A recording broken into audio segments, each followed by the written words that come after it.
Donc, bonjour, merci pour cette occasion de vous parler aujourd'hui. Le 27 septembre 2019, si vous vous souvenez, il y avait près de 500 000 personnes dans les rues de Montréal et 600 000 personnes à travers le Québec qui marchaient pour réclamer candidement qu'on protège la planète. Depuis ces 2 ans-là, où est-ce qu'on en est après une pandémie qui n'en finit plus? Où est-ce qu'on en est? Donc, mon nom est Mélanie Busby, je suis responsable de la vie associative au Front commun pour la transition énergétique. Puis, je vais aborder cette question-là du où on en est sous l'angle du lien entre la justice sociale et la justice climatique. Donc, dans mon expérience, il y a encore beaucoup de militants pour le climat qui disent la justice sociale, on est d'accord avec ces valeurs-là, c'est certain, mais il faut se concentrer sur notre cause, puis on ne peut pas aborder tout ça. Donc, c'est quelque chose qui est un peu séparé. Puis inversement, dans le milieu communautaire, il y a des gens qui se disent, bof, ces affaires d'écolo-là, tu sais. Donc, ce que je vais dire, donc que les changements climatiques désolée. Donc, si vous avez déjà eu des pensées de cet ordre-là, de une ou l'autre de ces ordres-là, je vais essayer de vous convaincre que les changements climatiques, c'est avant tout un enjeu de justice sociale. Je pense qu'Imani, elle a fait un petit travail pour avancer l'idée. C'est certain que pour certains, ça va de soi. Là, je le vois chez les étudiants ou des gens qui viennent des sciences sociales, c'est porté de cette façon-là, mais c'est pas comme ça pour tout le monde. Donc, je suis désolée pour ceux pour qui c'est évident, puis je vais m'adresser aux autres. Je pense que ça vaut la peine d'expliciter ces liens-là pour qu'on les regarde ensemble. Donc, dans un premier temps, c'est tout le temps bon de se rappeler que les changements climatiques, c'est dû en grande partie à l'utilisation des combustibles fossiles. Je vais avancer un petit peu la présentation. Donc, c'est dû aux combustibles fossiles qui produisent des GES, dont le CO2 et le méthane, qui causent une augmentation de la température. Puis ça cause une panoplie de conséquences, pas juste l'augmentation de la température ambiante, mais aussi sur notre milieu physique et puis sur la vie, sur les humains aussi en particulier. On a tendance à dire face à ça que c'est l'activité humaine qui produit les changements climatiques, mais ça aplanit la situation un petit peu. C'est comme si on était tous également responsables. L'utilisation de cette énergie-là est intimement liée à notre revenu. Donc, l'une des premières injustices qu'on peut constater, c'est nous ne sommes pas tous responsables de la même façon. Donc, au niveau planétaire, les 10 les plus riches sur la planète sont responsables de 50 des GES. Puis les 50 les plus pauvres sont responsables d'environ 7 Donc, les inégalités de revenus qu'on voit à travers le monde sont aussi liées à une inégalité dans les responsabilités de la crise. Et puisque c'est parmi le 1 le plus favorisé sur la planète qu'on voit les plus grandes émissions, c'est aussi associé à une plus grande possession des moyens de production dans nos sociétés. Donc, des gens qui sont à même de prendre des décisions qui influencent nos façons de produire, de consommer, tout ça. Donc, la responsabilité est encore plus grande. La deuxième injustice, c'est, comme Imani aussi l'a souligné, on n'est pas tous affectés de la même façon par la crise. C'est un exemple ici qui se vit à Montréal, donc dû vraiment juste à la température, l'augmentation de la température. On voit dans le quartier de Ville-Mont-Royal que le revenu moyen des ménages est de 172 000 par année. Quand on regarde l'indice de vulnérabilité face aux chaleurs extrêmes, aux canicules, on voit que c'est plutôt dans le vert, donc une vulnérabilité plutôt faible. Juste à côté, de l'autre côté d'une clôture qu'on appelle le mur de la honte et puis qui longe le boulevard L'Acadie, il y a le quartier Parc Extension où on trouve beaucoup d'immigrants puis où le revenu par ménage est de 35 000 par année. Bien, l'indice de vulnérabilité est beaucoup plus grand à cet endroit-là. C'est dû, entre autres, à un accès différent à la climatisation, mais à la verdure aussi, qui est beaucoup moins présente dans ces quartiers-là. Donc, déjà, juste avec la température, on n'est pas affecté de la même façon. Donc, la chaleur, ça, c'est une chose, mais cette chaleur-là qui s'accumule dans l'atmosphère est responsable aussi de phénomènes physiques. Ce qu'on voit, c'est une modification des régimes des pluies associée avec donc une augmentation des sécheresses, des inondations, une augmentation des feux de forêt, des ouragans.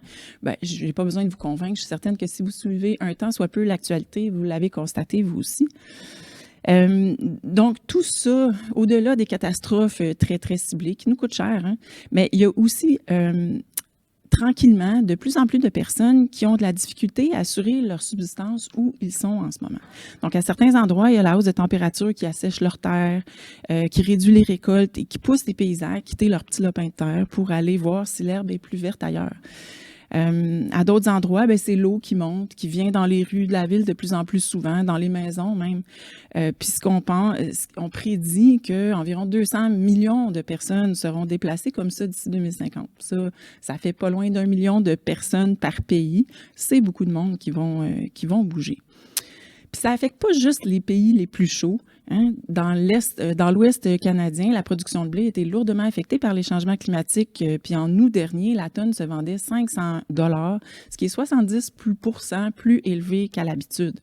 Puis ça, devinez où on prend le blé pour faire nos pâtes, ça se répercute jusque dans notre assiette. Puis comme on sait, quand l'alimentation est plus chère, ce sont les plus vulnérables qui sont les plus affectés parce que 50 $ en épicerie de plus par épicerie, quand on est sous le seuil de la pauvreté, ça paraît.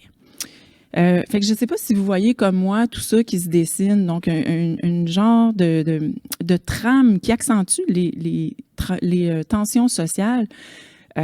Parce que ça cause des stress, parce que ça crée des déplacements de population, de l'insécurité alimentaire, des difficultés à accéder à l'eau qui ne sont pas égales selon où on se trouve sur le globe.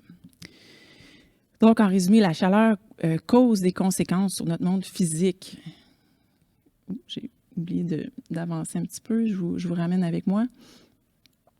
Donc, ces conséquences-là sont multiples. Elles nous appauvrissent collectivement parce que pendant qu'on répare les conséquences des catastrophes, ça coûte de l'argent qu'on ne met pas dans la santé, dans l'éducation. Ça affecte des individus, comme je l'ai mentionné. Puis ça, ce qui est dangereux, c'est que c'est un terreau très fertile pour une droite assez méprisante puis assez hostile à l'action climatique et qui risque d'aggraver notre difficulté à agir pour la crise climatique puis d'aggraver encore le problème. Donc, c'est important d'agir rapidement parce que la situation peut se détériorer quand même assez rapidement dans les prochaines années. Puis, tout ça, ça survient dans un contexte où on aura besoin de solidarité. Hein. Les inégalités qui se creusent, cette exaspération-là généralisée, ça nous divise, puis ça nous affaiblit. Ça affaiblit notre pouvoir d'agir collectivement alors qu'on en aurait bien besoin.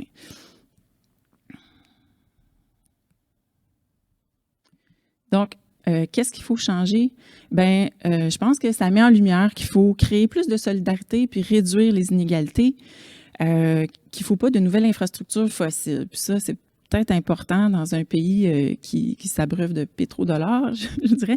L'Agence internationale de l'énergie, qui n'est pas exactement un think tank de gauche, hein, ils sont plutôt près des pétrolières, affirme qu'aucun nouveau gisement de pétrole ou de gaz n'a besoin d'être mis en place d'ici à ce qu'on fasse la transition, puis que même si on utilisait toutes les infrastructures jusqu'à la fin de leur vie utile, on dépasserait de 30% ce qui nous reste comme budget carbone, donc tout ce qu'on peut émettre comme gaz à effet de serre avant de tomber dans un scénario catastrophique. Fait qu'on doit plutôt prévoir dès maintenant un scénario de descente énergétique ou en tout cas réduire notre consommation d'énergie fossile. Ça, c'est vraiment important. Puis, on doit cibler les usages qui sont les moins essentiels en priorité. Fait que j'ai parlé des causes de la crise climatique, mais maintenant, les solutions, si on les met en place, ça peut aussi être une source d'injustice. Imani a parlé un peu de l'impact des barrages hydroélectriques. Hein. Quand on dit on se débarrasse du pétrole, il faut des énergies alternatives. L'hydroélectricité vient vite en tête, particulièrement au Québec. C'est pas ressenti comme une solution acceptable pour tout le monde, c'est le moins qu'on puisse dire. On n'a pas les bénéfices de la même façon. On n'a pas causé la crise de façon égale et les solutions ne bénéficient pas de façon égale. Puis les solutions qui sont mises de l'avant, il y a certains qui parlent, par exemple, d'augmenter les tarifs d'électricité, ce qui faciliterait un usage plus sobre de l'énergie. Mais quand on regarde comment ça s'est passé dans d'autres pays, c'est une mesure qui est perçue comme étant très, très injuste puisque, encore une fois, la différence dans le budget va faire une plus grande différence chez des gens qui sont près du seuil de la pauvreté. Dans d'autres pays où on a vu une augmentation des prix à la pompe ou au compteur, ça crée des soulèvements violents. Là. Donc ici, c'est un article qui cite des exemples en Équateur, au Nigeria, en Iran. Fait que quand on parle de ces réductions-là, alors on peut se demander qu'est-ce que ça veut dire, puis qu'est-ce que ça devrait vouloir dire dans notre société. Donc, pour les personnes les plus riches, donc le 1%, puis le top du 1%, particulièrement au Québec, bien, réduire de la consommation d'énergie, ça peut vouloir dire en premier lieu, bien, réduire le nombre de voyages en jet privé pour aller dans des résidences secondaires, ce qui n'est pas la même chose pour une population qui vit d'agriculture de subsistance, évidemment. Puis même au Québec, on n'est pas là, mais les gens sous le seuil de la pauvreté seront affectés plus lourdement. Je l'ai dit plusieurs fois, j'espère que vous l'avez bien, vous l'avez bien capté. Donc, en résumé, ces inégalités-là, je renchéris sur ce qu'Imani a dit plus tôt. Il y a des inégalités liées à où on habite sur le territoire, donc à l'échelle planétaire, mais à l'échelle du Québec aussi, le nord versus le sud. Il y a des inégalités liées aux revenus, au travail. On sait qu'il y a des travailleurs qui seront affectés plus lourdement par des changements si on travaille dans l'industrie, des travailleurs forestiers, agricoles, ceux qui travaillent dehors. C'est pas les solutions, mais les changements climatiques les affectent plus que d'autres. Chez les jeunes, Imani nous a parlé aussi comment ça affecte les jeunes, puis la chaleur même affecte les plus jeunes, puis les plus vieux dans la société. Les femmes sont affectées plus que les hommes. Différents groupes ethniques sont affectés plus que d'autres. Donc, c'est vraiment un enjeu de justice sociale, d'abord et avant tout les changements climatiques. Ce qu'on peut conclure de ça, c'est que, je dirais aux militants environnementaux, la lutte pour la démocratie, la justice sociale est utile et même nécessaire pour favoriser la cohésion, puis se réapproprier notre pouvoir d'agir collectif, puis lutter efficacement contre la crise climatique. Puis inversement, la lutte contre les changements climatiques est intrinsèquement une lutte pour la justice sociale. Alors, je termine en vous disant, qu'est-ce qu'on fait avec ça? On a chacun un pouvoir d'agir individuel. On est des individus, des consommateurs, des citoyens. Mais changer soi-même, c'est nécessaire, mais c'est pas suffisant. Le changement, ça survient quand? Ça survient quand ces individus-là, à l'intérieur d'organisations, dans leur milieu de vie, dans leur milieu de travail, amènent la collectivité avec eux pour mettre en place des transformations. On doit viser des changements collectifs qui vont nous aider à faire les changements individuels nécessaires et non pas compter sur la bonne volonté de chacun pour faire les changements. Si vous, j'ai pas le temps d'élaborer plus sur les solutions. Si vous manquez d'inspiration ou si vous voulez avoir plus d'informations là-dessus, le Front commun pour la transition énergétique a produit une feuille de route qui est basée sur le travail de 190 personnes, 85 organisations, une trentaine d'universitaires dans une douzaine d'universités. Ça donne un peu un aperçu. Donc, si vous voulez vous emparer de un de ces changements-là puis le mettre en œuvre, vous serez déjà utile. Puis je pense que vous aurez le goût de continuer à faire partie de la solution pour la suite. Puis je vous laisse avec plusieurs questions avant de passer le micro à Bertrand. Donc, à la lumière de ce que je viens de vous dire, est-ce qu'on doit diminuer notre consommation d'énergie, particulièrement d'énergie fossile? Non, ça, c'est pas une question, c'est une affirmation. Donc, à cause des changements qu'on doit apporter dans nos façons de faire, de consommer, de produire, puisque la responsabilité et les conséquences sont pas uniformément réparties, est-ce qu'on devrait pas d'abord cibler les usages les moins importants? Est-ce qu'on devrait pas cibler les usages de ceux qui participent le plus à la crise? Puis c'est certain que tout ça, ça va transformer le monde du travail, puis ça va nous appeler à métamorphoser et restructurer cet environnement-là pour les prochaines années. Puis les gouvernements vont mettre en place des mesures pour faciliter cette transition-là.